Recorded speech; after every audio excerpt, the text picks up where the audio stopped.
Graça e paz a todos, amém. Curva a tua cabeça, vamos orar de novo. Pedir que Deus nos abençoe na leitura da palavra dele.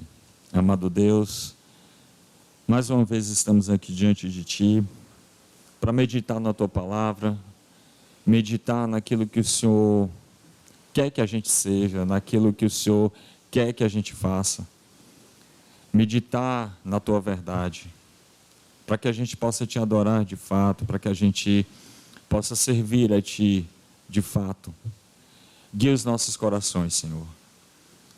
Guia a nossa mente, para que a gente possa entender tua vontade, para que a gente possa entender tua palavra e aplicá-la na nossa vida. Nos guia a tua verdade, nos guia no teu caminho, na tua palavra. Que tua presença possa nos encher nessa noite e que tua palavra possa quebrantar nosso coração diante de ti, para que possamos te adorar de fato. É a nossa oração, em nome de Jesus. Amém.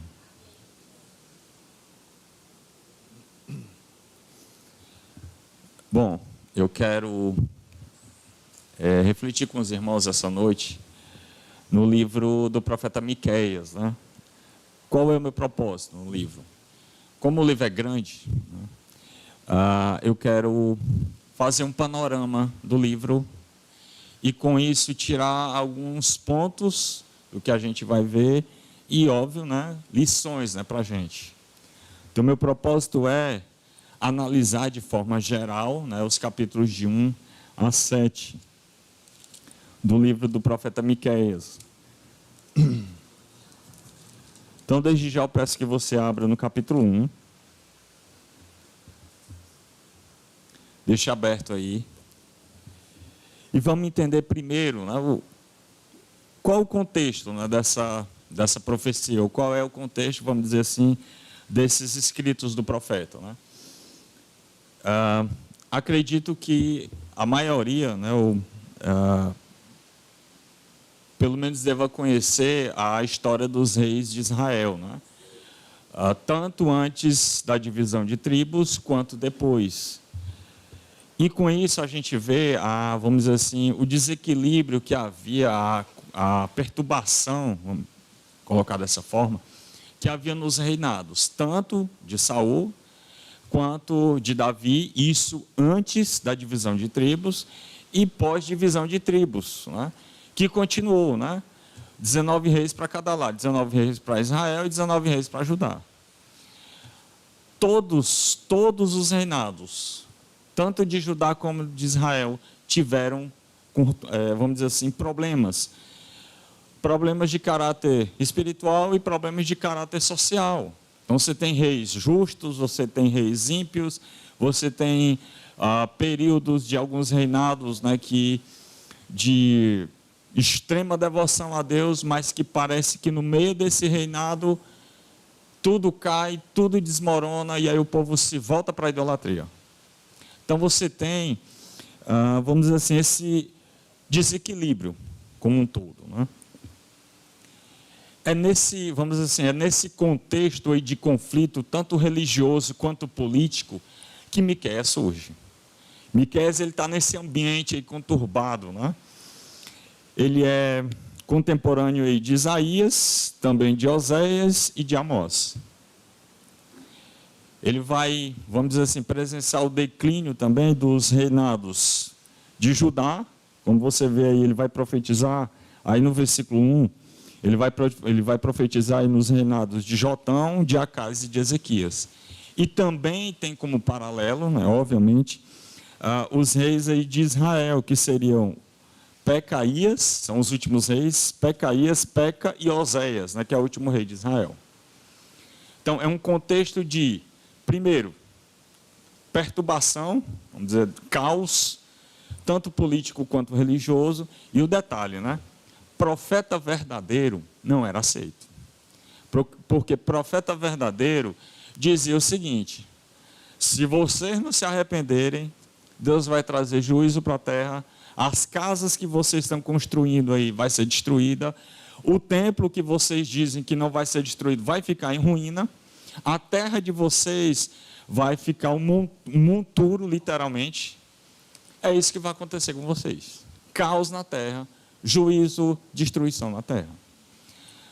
Em contrapartida, falsos profetas diziam totalmente o contrário. Não, de forma nenhuma, isso não vai acontecer.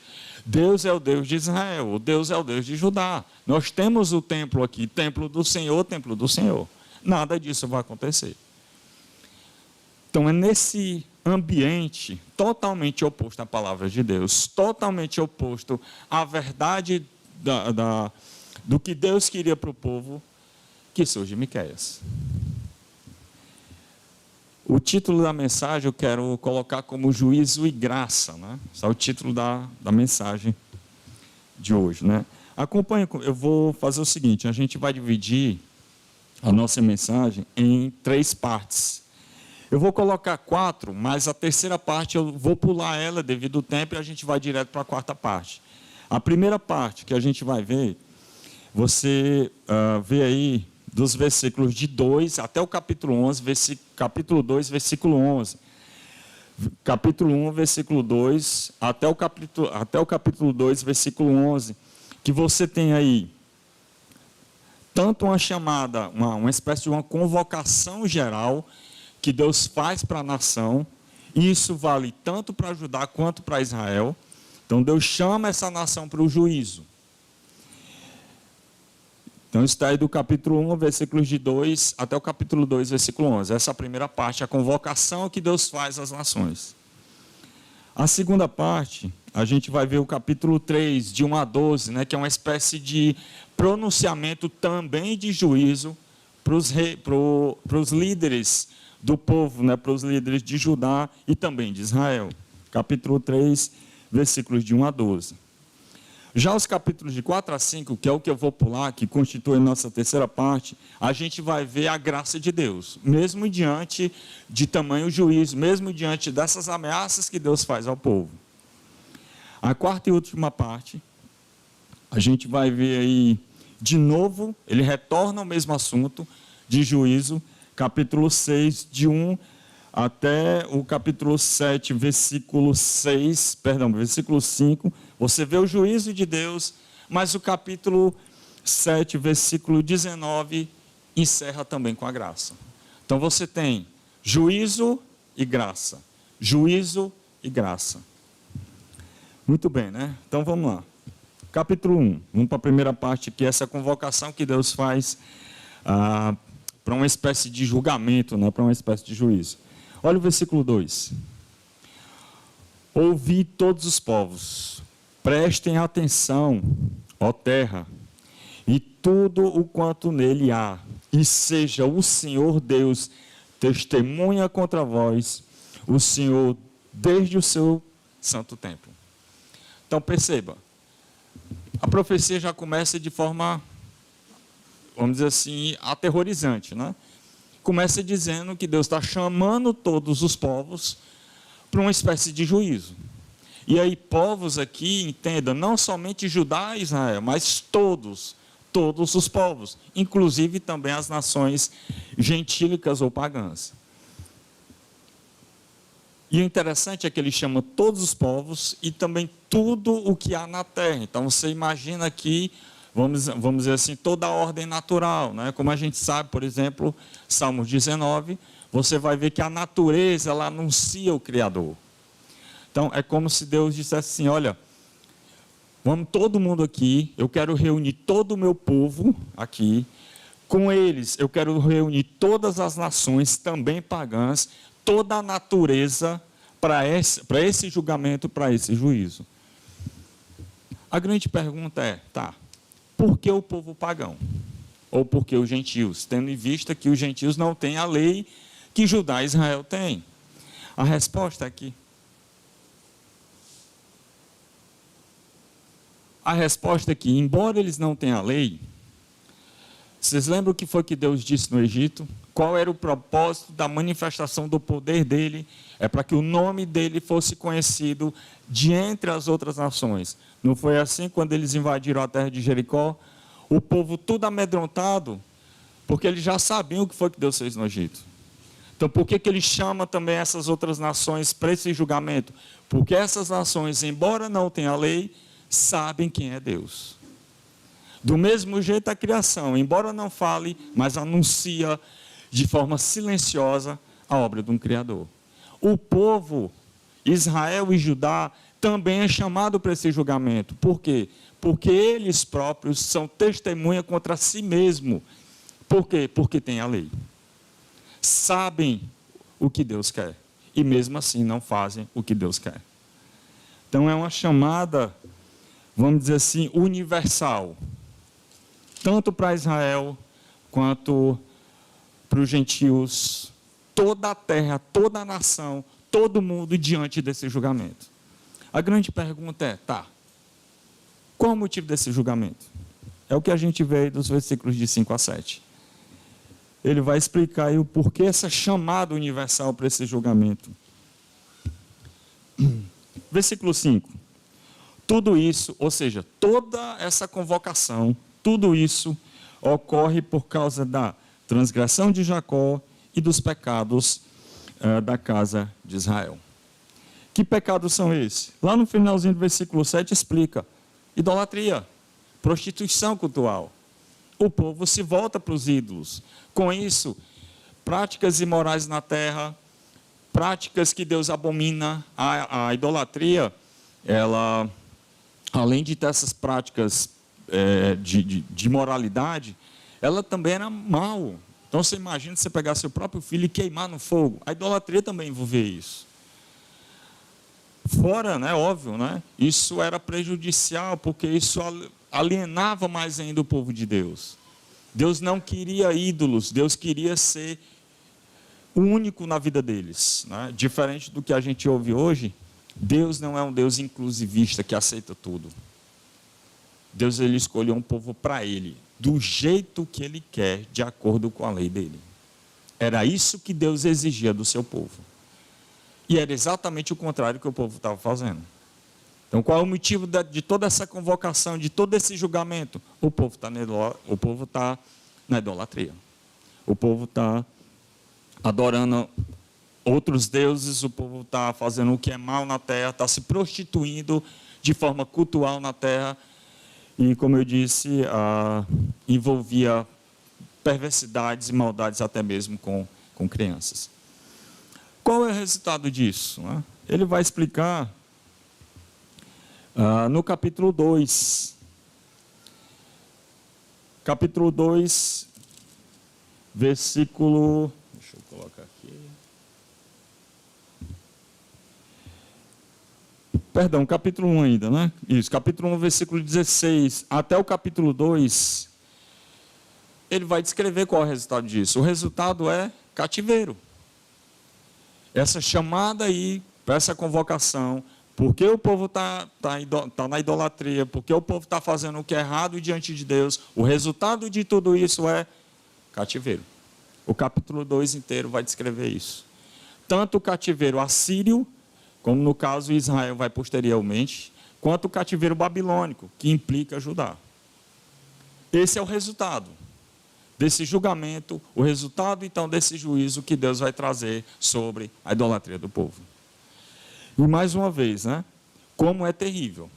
Imagina um profeta dizendo isso para uma nação que, por exemplo, imagina um comerciante com muito dinheiro, no qual o seu lucro é fonte, o seu lucro na realidade vem de atos ilícitos. Por exemplo, talvez ele explorasse, seus clientes, talvez ele, vamos colocar dessa forma, sonegasse imposto, ele roubasse. Imagina, com isso ele prosperava, ele era rico, tinha tudo do que queria.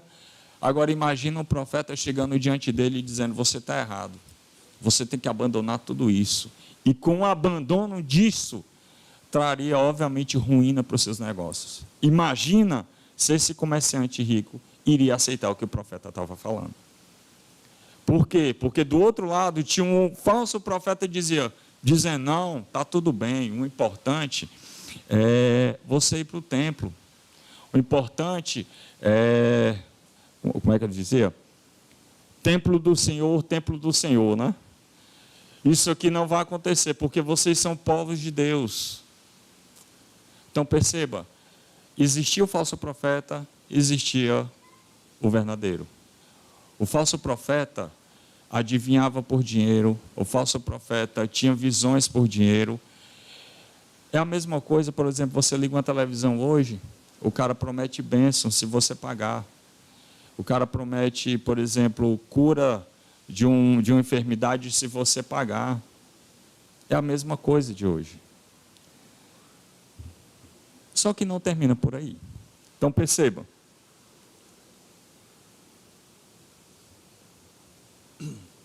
Você tem então esse juízo para o povo. O povo está no pecado da idolatria. No capítulo 3, você já tem agora de caráter mais específico esse juízo. Capítulo de 1 a 2, você tem aqui uma chamada geral. Ele aplica esses pecados que está acontecendo a todos. Não faz distinção aqui. No capítulo 3, ele já começa colocando de forma mais específica. É quando ele vai lidar com a liderança de Israel. E com a liderança, obviamente, em paralelo com a liderança aqui de Judá. Capítulo 3. Você tem aqui o pronunciamento para a liderança, tanto de Judá quanto de Israel. Olha aí os versículos de 1 a 4. Eu disse: ouve-me, peço-vos, ó chefes de Jacó, e vocês, príncipes da casa de Israel, não sois conhecedores da justiça? Perceba, não há nenhum inocente aqui, todo mundo sabe que é errado, todo mundo sabe que é certo e errado.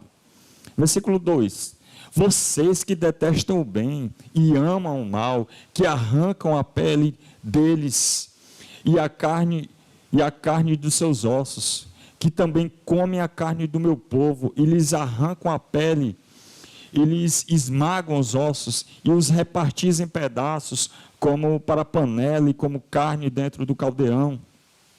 Então veja, o que o povo está fazendo aqui? O que a liderança política está fazendo aqui? Extorquindo o povo, roubando o povo. É isso que está acontecendo aqui. Mais uma vez, eles não são inocentes. A chamada de Deus é para todo mundo. Capítulo de 1 a 2. Aqui ele começa a especificar o negócio. Né? Aqui o negócio começa a engrossar. Né? Ele chama a liderança. Vocês, chefes do povo, príncipe, vocês estão extorquindo meu povo. Ele continua, né? Versículo 5. Assim diz o Senhor a respeito dos profetas. Aqui começa a ordem religiosa.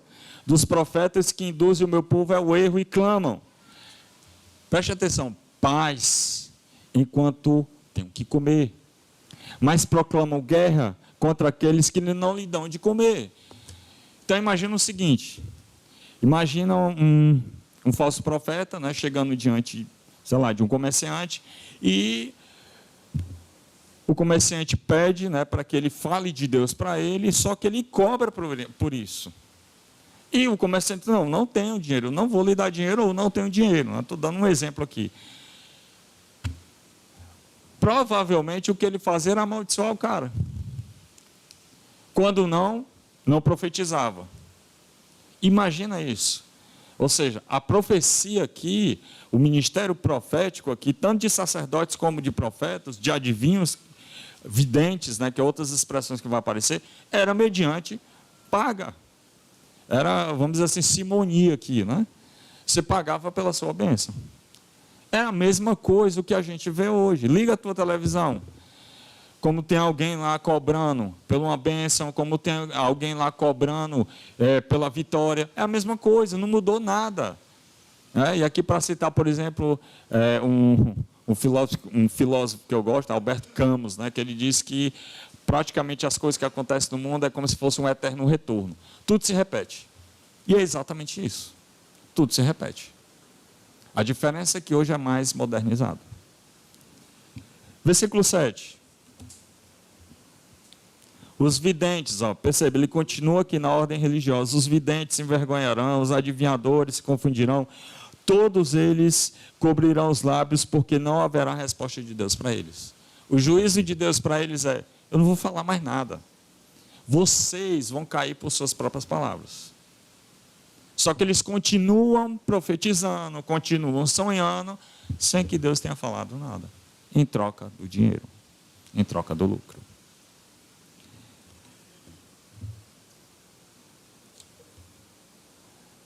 Repito, né? Parece que é como se a gente estivesse ligando a televisão agora, né? Olha aí, por exemplo, versículo, deixa eu ver se eu coloco aqui. Olha aí, deixa eu ver, versículo 11. Preste atenção o que eles fazem. Eu vou pular aqui por causa do tempo, né? Versículo 11. Os seus chefes dão as sentenças por suborno. Os seus sacerdotes ensinam por quê? Por interesse. Seus profetas adivinham por quê? Por dinheiro. E ainda se apoiam no Senhor, dizendo: o Senhor está no nosso meio. Por isso nenhum mal nos sobrevirá. Enquanto o verdadeiro profeta chegava para eles e dizia: se arrependam, porque senão vai vir juízo para a terra. A terra vai ser destruída, vocês vão para o cativeiro. O falso profeta dizia totalmente o contrário. Ensinavam por dinheiro, pregavam por suborno. E ao contrário do que o verdadeiro profeta dizia, né? Vai vir paz e prosperidade. Mesmo diante de uma nação carregada de pecado, oposta a Deus, totalmente oposta e avessa a Deus, o profeta ensinando que na realidade tudo ia dar certo. Porque a nação era a nação de Deus, porque o povo era o povo de Deus. E por que eles estavam profetizando assim? Porque estavam recebendo o seu lucro. O importante era o lucro.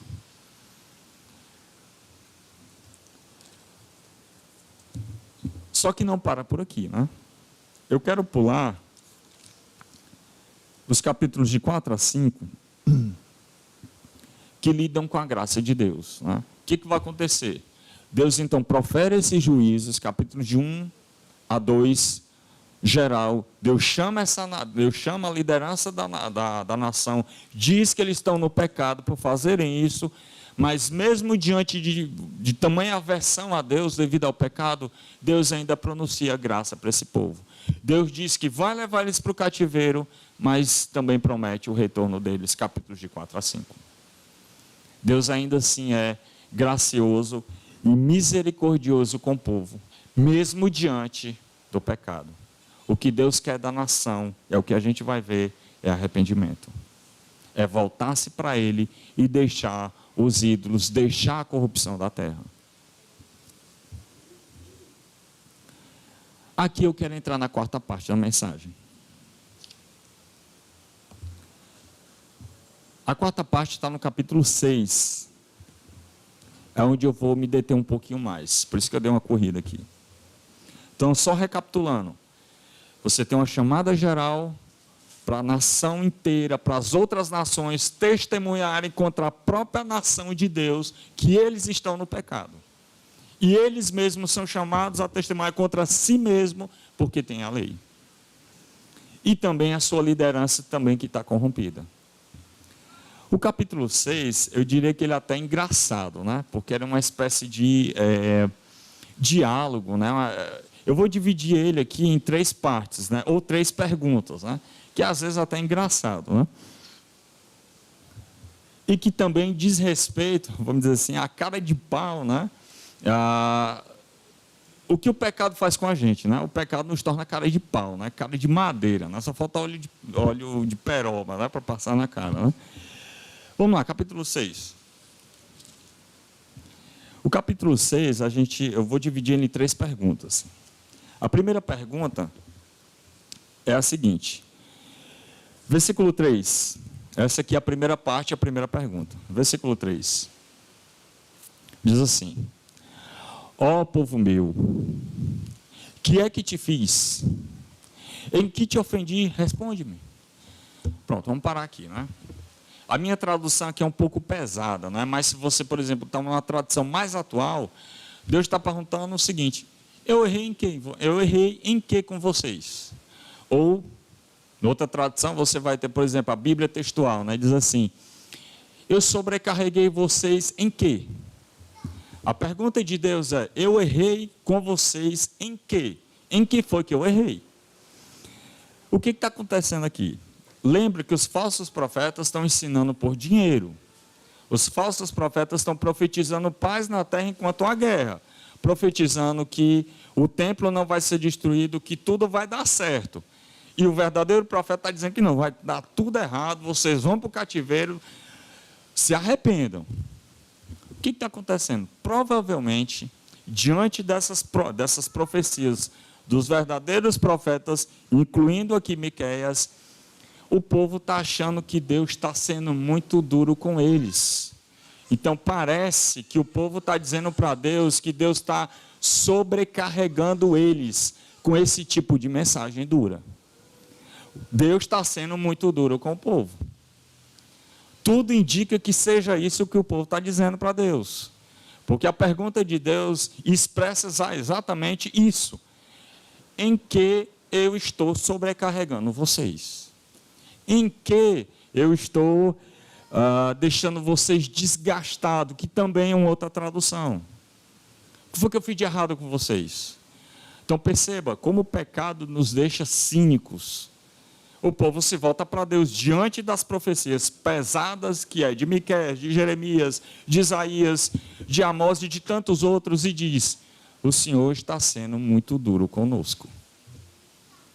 Suas palavras são duras conosco.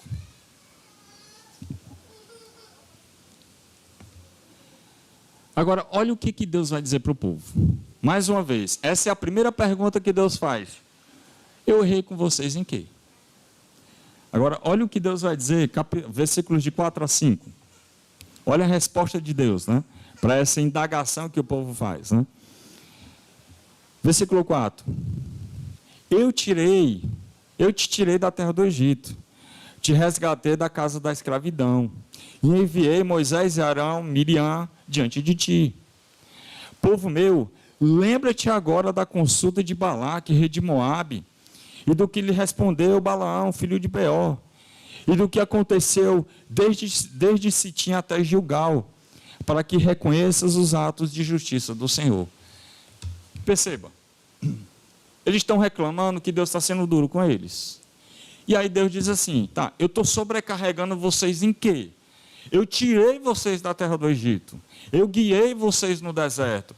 Quando Balaão foi alugado, comprado para amaldiçoar vocês, eu não deixei. Então, o que foi que eu fiz de errado? Eu estou sobrecarregando vocês de quê? Pelo contrário, eu fui misericordioso com vocês. Eu tirei vocês da terra da escravidão, da terra da servidão. Eu guiei vocês pelo deserto. Eu impedi que vocês fossem amaldiçoados. Eu sobrecarreguei vocês de quê? Pelo contrário, eu fui misericordioso com vocês. E aí vem a segunda pergunta, também de Deus. A segunda pergunta, obviamente, está ligada com a primeira. A segunda pergunta é o seguinte: como é que vocês querem chegar diante de mim? Como é que o povo deve chegar diante de mim? É o que diz aí os versículos de 6 a 8. Versículo 6. Com que me apresentarei diante do Senhor e me prostrarei diante do Deus excelso? Devo apresentar-me diante dele com sacrifícios, com bezerros de um ano? O Senhor se agradaria com milhares de carneiros ou com 10.000 de ribeiro de azeite? Darei o meu primogênito pela minha transgressão, o fruto do meu corpo pelo meu pecado? Perceba, qual a pergunta de Deus aqui para o povo? Como é que vocês querem chegar diante de mim? Simplesmente com religiosidade, com os sacrifícios que vocês fazem? É só dessa forma que vocês querem chegar diante de mim? É só dessa forma que vocês devem chegar diante de mim? Com uma espécie de uma religiosidade ritualística e que não passa disso. Que não passa disso. É apenas um ritual no qual vocês estão cumprindo diante da minha presença. É assim que vocês querem chegar diante de mim? simplesmente com base na religiosidade de vocês, religiosidade engessada de vocês? Essa é a pergunta de Deus para o povo. É só dessa forma que Deus quer que o povo se apresente diante dele? Com uma pretensa religiosidade e piedade? É dessa forma que Deus pediu? Cumprindo determinadas regras, rituais, né, como acontecia com o povo? E Deus responde. A resposta de Deus está aí. Versículo 8. Vamos ler de novo. Ó homem, ele te declarou o que é bom. Por acaso o Senhor exige de ti alguma coisa além disso? O que Deus quer desse povo? Que pratique a justiça, ame a misericórdia e ande humildemente com Deus. Por que o povo estava achando que Deus estava sendo duro com eles? Porque Deus pedia do povo conversão. Deus pedia do povo conversão. Deus pedia que o povo se apresentasse diante dele com justiça, convertido, temente a Deus, e não da forma com que eles estavam fazendo, e não daquela forma religiosa, simplesmente com rituais e mais rituais, com regras. Não era daquela forma. Deus não está aqui em momento algum proibindo os sacrifícios, Deus não está em momento algum proibindo o culto que Ele mesmo estabeleceu. Mas não era daquela forma. Era com todo o ser, era com todo o coração. Não era simplesmente uma espécie de, vamos dizer assim, vida religiosa no sentido ordinário da palavra. Simplesmente cumprir por tabela, não. Era com toda a devoção do ser dele, que implicava vivência, retidão, justiça. E aí, perceba, isso está ligado também com a idolatria. Isso está ligado também com falsos ensinamentos. A idolatria nos leva para uma vida errada. O falso ensinamento, da mesma forma. Na realidade, o falso ensinamento é o fruto da própria idolatria. E a idolatria e o falso ensinamento aqui está ligado exatamente com a vida do povo. A gente hoje tem a mania de separar, né? Vida secular e vida religiosa. Não há separação na Bíblia. É uma coisa só. É uma coisa só. Se a nossa devoção a Deus é errada, a nossa vida social também é errada. Se a nossa devoção a Deus é pervertida, a nossa vida social, pública, também é pervertida. Porque você não tem como separar uma coisa da outra. Era exatamente isso que o povo estava fazendo. Deus estava sendo muito duro com eles, porque Deus estava pedindo conversão. Deus estava sendo duro, porque Deus disse para o povo: voltem-se para a justiça, voltem-se para a lei. Aí eu vou e pergunto, a título de aplicação, parece que a gente está vivendo isso, né, hoje, né?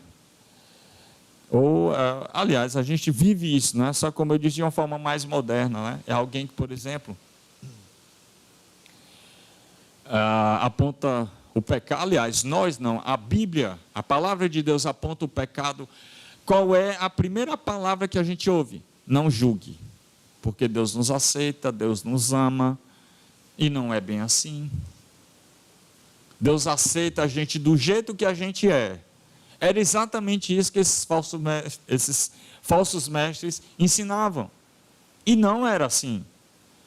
Deus exigia do povo mudança. O falso mestre exigia do povo dinheiro. Essa é a diferença. Deus exige mudança do seu povo. O falso mestre exigia dinheiro e não a conversão do povo. E de novo, o culto aqui que Deus estabeleceu não era errado. Tinha nada de errado. Deus não está criticando o culto que Ele mesmo estabeleceu. O que Ele está julgando aqui o povo é como eles chegavam diante de Deus simplesmente para cumprir uma cerimônia religiosa e nada mais. O coração estava totalmente longe de Deus e a vida também.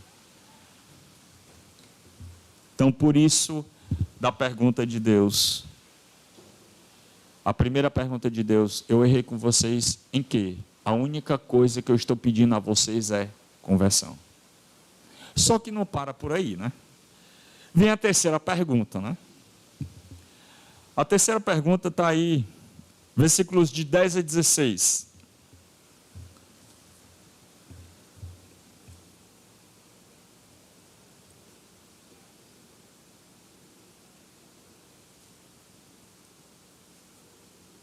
Terceira pergunta.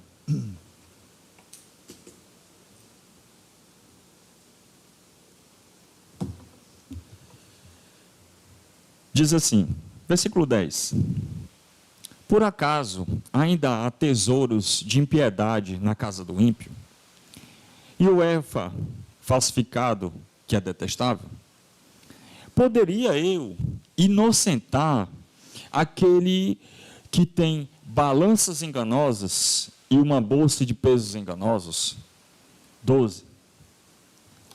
Pois os ricos da cidade estão cheios de violência, e seus habitantes falam mentira, e a sua língua é enganosa. Só até aqui. A pergunta de Deus para o povo é o seguinte, vamos lá, primeira, eu errei em quê com vocês? Porque eu estou pedindo conversão? É isso que eu errei? A terceira pergunta é, vocês não querem que eu julgue o pecado? Essa aqui é a pergunta que está aqui. Vocês não querem que eu pune o pecado? Olha o que ele diz aí, versículo 11. Poderia inocentar aquele que tem falsa bolsa, né, o balança enganosa. Deus, por exemplo, alguém roubando o outro, né, Deus tem que inocentar ele. Alguém está roubando ali em seus negócios. Deus tem que inocentar ele. O povo está mentindo aí na terra, né? Tem violência na terra. Deus não é para ver isso. Deus não é para ver violência na terra e julgar isso. Então a pergunta de Deus para o povo é: eu não posso julgar o pecado? Quer dizer, eu fiz o que de errado com vocês? Simplesmente porque eu estou chamando vocês para conversão e estou punindo o pecado, eu estou errado com vocês? Essa é a pergunta de Deus, a terceira. Então, como eu disse, né, é até engraçado, né? O pecado nos torna cara de pau, né? Cara de madeira, né? Quer dizer, o cara está no pecado, o cara sabe que está errado, e quando Deus diz que ele está errado, ele diz que Deus está sendo duro demais com ele, né? Deus está sendo opressor, né? E aí, quando Deus pune, ele diz, não, Deus não é para fazer isso, ele tem que me aceitar. Né? Como eu disse, né? Parece que o pecado nos torna cara de pau, né? Então perceba, a indagação de Deus é, eu não vou punir o pecado. É a mesma coisa de hoje. Deus não puniria a nação, Deus não puniria o mundo devido a essa gama de pecado, devido ao povo se alienar de Deus. Deus seria injusto, Deus seria opressor, porque essa é a acusação do povo para Deus. Deus sobrecarregaria esse povo com suas palavras, com seus mandamentos. Deus deveria, vamos dizer assim, tapar os olhos diante do mal, diante do pecado do povo. Essa é a indagação de Deus. E a resposta é óbvia, não. Olha o que Deus vai responder para o povo aí. Versículo 13. Portanto, eu também te enfraquecerei, te ferindo e destruindo por causa dos teus pecados. Tu comerás, aí começa o juízo aqui, ó. Tu comerás, mas não saciarás. Sempre terá fome, acumularás teus bens, mas nada guardarás. Aquilo que guardares, eu o entregarei à espada. Veja, isso aqui é juízo de Deus. Tu semearás, mas não recolherás. Pisarás a azeitona, mas não te ungirás com azeite. Pisarás as uvas, mas não beberá o vinho, porque tendes obedecidos aos estatutos de Onrim. Quem é Onrim? Onrim é um rei de Israel, filho de Acabe. Filho de Acabe. Se eu não estiver enganado aqui, Onrim é ele que compra, acho que é Onrim que compra a Samaria. Acho que Samaria vem exatamente disso aqui, se eu não estiver enganado.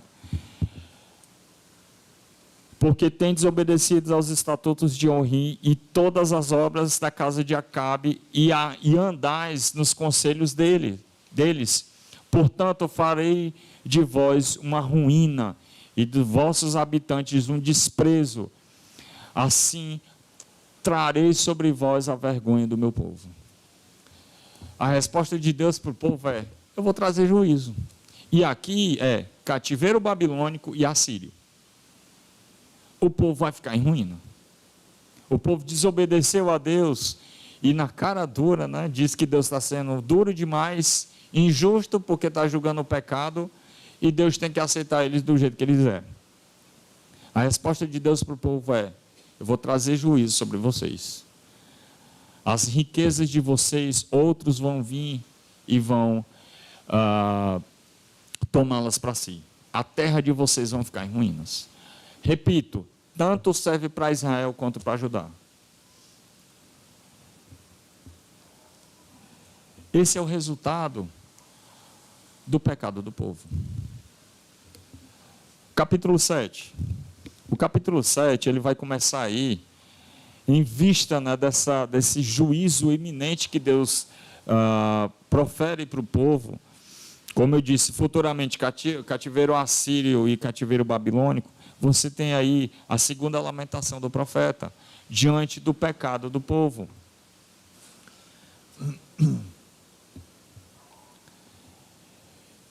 Versículo 2. O homem piedoso foi aniquilado da terra. Não há um justo entre os homens. Todos armam ciladas para derramar sangue. Cada um caça seu irmão com uma armadilha. As suas mãos estão aptas para fazer o mal. O príncipe, o juiz, exige suborno. Os nobres impõem o seu próprio desejo. Todos eles tramam o crime. Perceba, olha como é que está a nação aqui. Carregada de mal. Então, mais uma vez, por que os profetas não eram aceitos? E na sua maioria, quando não eram mortos, eram torturados, era absurdo. Porque eles condenavam a nação. Eles condenavam o pecado do povo. Então você tem aqui a descrição do lamento do profeta, porque ele está vendo o que o povo está fazendo. Ele está vendo todo o pecado da nação. E ele se volta para Deus em lamentação. Mas como eu disse, não é só de juízo que existe o livro de Miqueias. No meio dessa lamentação, no prosseguir, vamos dizer assim, dessa lamentação, versículo 7, começa a trazer, vamos dizer assim, esperança.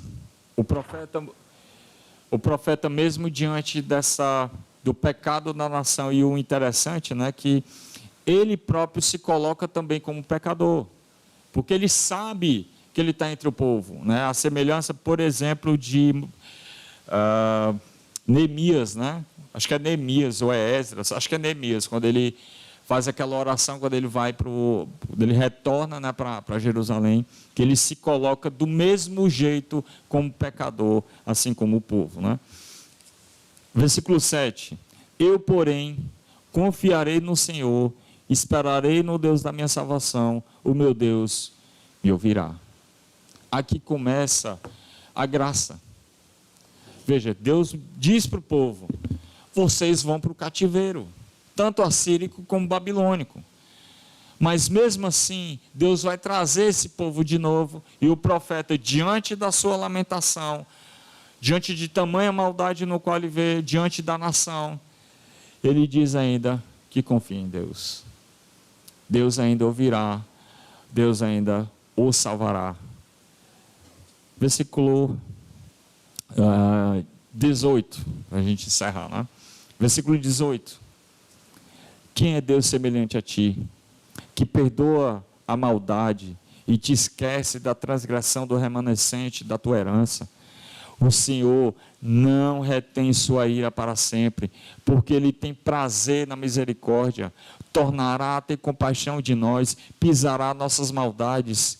Tu lançarás todos os nossos pecados nas profundezas do mar, mostrarás fidelidade a Jacó e o amor a Abraão, conforme jurastes a nossos pais desde os dias antigos.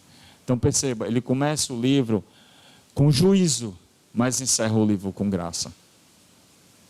Deus perdoará a nação.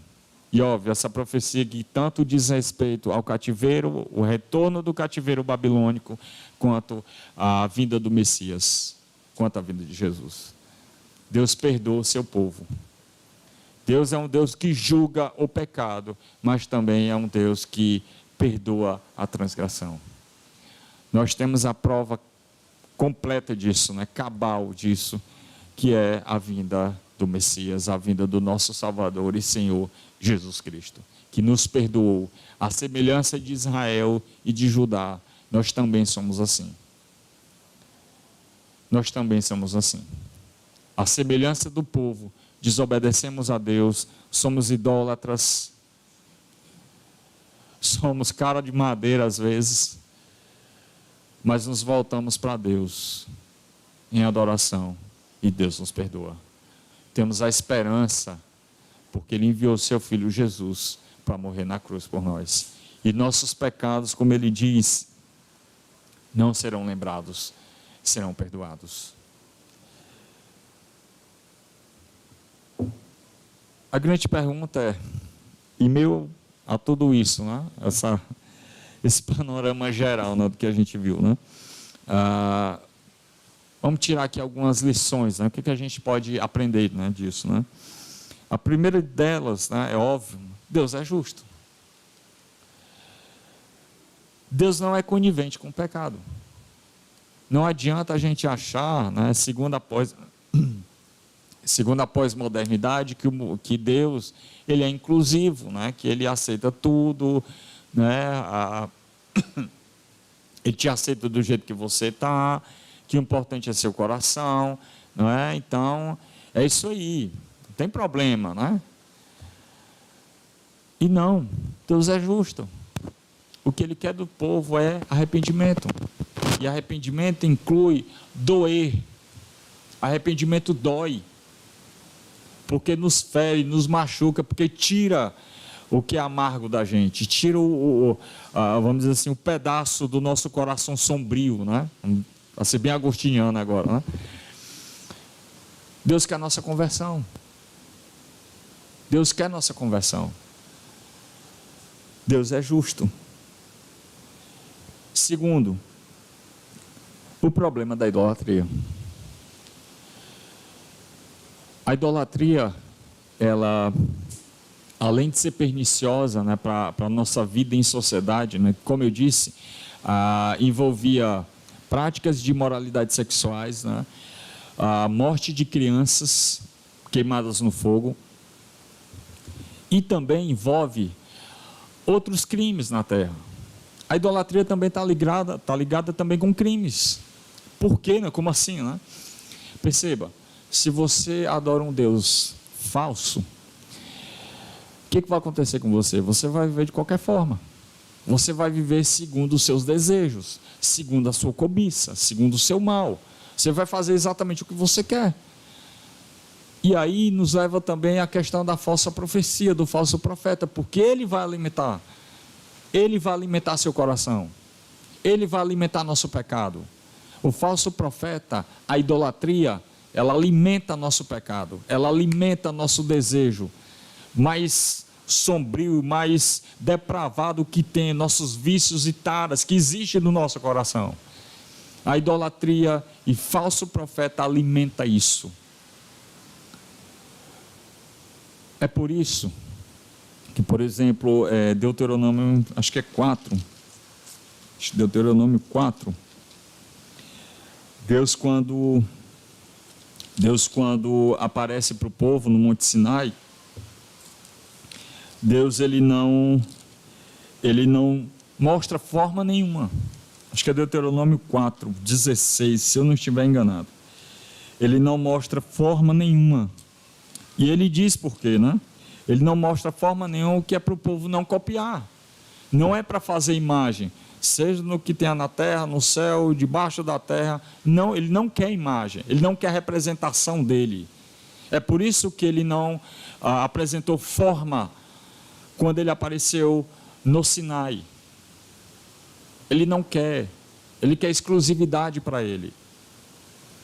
A idolatria nos torna mais parecidos com os nossos vícios e taras do que do próprio Deus. A idolatria, munido com a falsa profecia, munido com o falso profeta, nos torna semelhantes aos nossos vícios.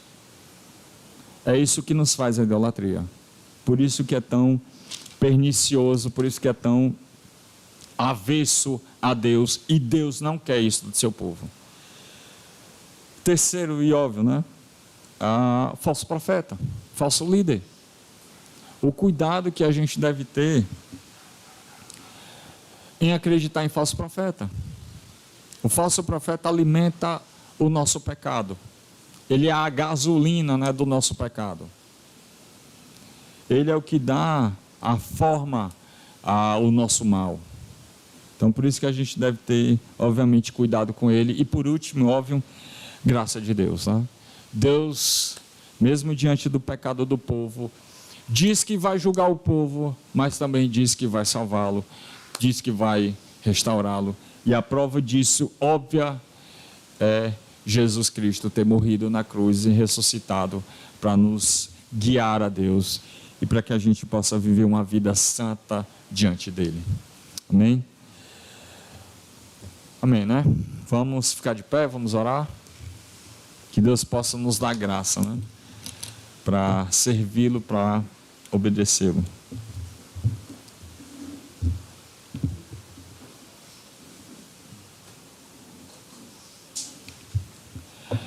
Amém, vamos orar. Amado Deus, louvamos a Ti. Te damos graça por saber que somos pecadores, miseráveis, indignos da Tua presença, indignos da Tua graça, mas que por Sua misericórdia, por Seu amor e por Sua fidelidade o Senhor nos salva. Não que tenhamos obras boas que vão mexer contigo, não que nosso coração seja reto diante de Ti ao ponto de fazer com que o Senhor se torne propício a nós, mas por Tua graça, unicamente por Tua graça, nós Te louvamos, porque somos pecadores, assim como o povo de Israel, nos esquecemos de Ti, nos afastamos de Ti, mas também nos voltamos para Ti. Em adoração, em louvor, pedimos a Ti que o Senhor converta mais e mais o nosso coração a Ti, que o Senhor converta mais e mais a nossa mente à Tua palavra, à Tua verdade, a Ti, Te adorando e dando a Ti a glória que o Senhor merece e que o Senhor é digno. Nos ilumina, Senhor, para vivermos para Ti, nos livra dos nossos vícios, nos livra das nossas cobiças, nos fortalece para vivermos para Ti. É a nossa oração, Pai. Em nome de Jesus, nos guia para os nossos lares, nos abençoa e nos protege. É pelo nome de Jesus que nós te oramos e te agradecemos. Amém. Graças a Deus.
em meu lugar. Jesus Cristo, Rei dos Reis, nos trouxe a redenção, a esperança retornou, graça e paz nos revelou.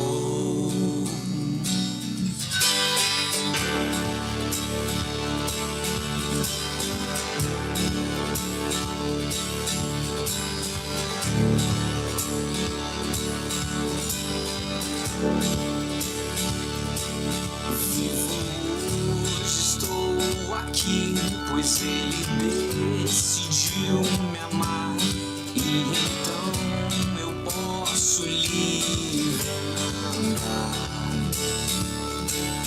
No seu sangue sobre mim me comprou, me restaurou, sem culpa então me tornou. O passado já não mais tem poder, pois novo sou, nele vou viver, posso amar.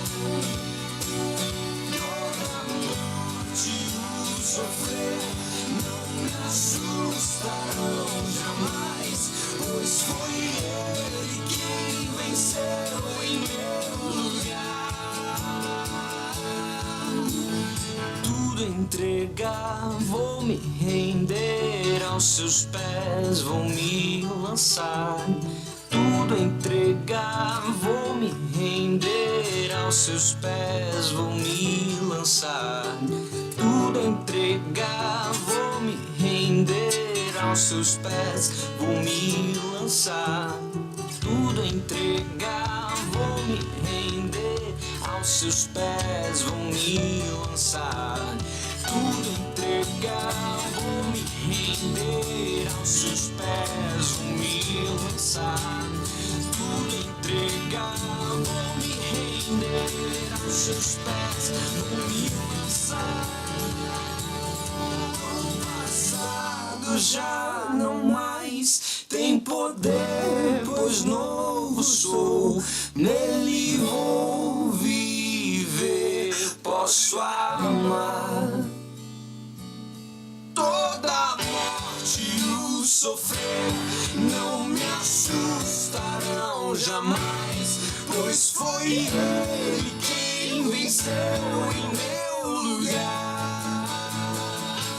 Jesus Cristo, Rei dos Reis, nos trouxe a redenção, a esperança retornou, graça e paz nos revelou. Jesus Cristo, Rei dos Reis, nos trouxe a redenção, a esperança retornou, graça e paz nos revelou. Jesus Cristo, Rei dos Reis, nos trouxe a redenção, a esperança retornou, graça e paz nos revelou. Jesus Cristo, Rei dos Reis, nos trouxe a redenção, a esperança